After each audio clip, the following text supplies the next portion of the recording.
Welcome to Sweet Life Beat Life. We hope this video helps. You begin by charging. Plug the iPhone in or reach at least 50% battery and ensure the AirPods Pro 2 case is charged. Once done, connect the AirPods to your iPhone via Bluetooth and verify the device name appears in Settings.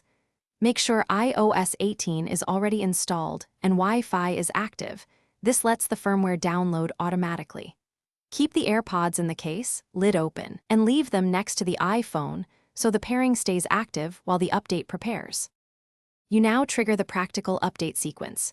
Open Settings, go to Bluetooth, tap the eye icon beside your AirPods Pro 2 to check current firmware. There's no manual update button. Instead, keeping the case open with the AirPods inside and the iPhone unlocked on Wi-Fi prompts the device to push the firmware.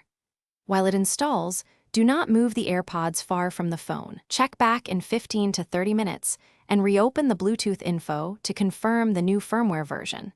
This verifies the process completed. To finish, verify the firmware number in Bluetooth settings. If it hasn't changed, restart your iPhone and wait another 10-20 minutes. If that still fails, reset the AirPods Pro 2 by holding the case button for about 15 seconds, then reconnect and repeat the earlier steps. This clears pairing glitches and often forces the update. One key troubleshooting tip: if updates still won't apply, try a different Wi-Fi network or contact Apple support. Intermittent Wi-Fi or low power are common reasons updates stall. Thanks for watching. Consider subscribing if we helped you.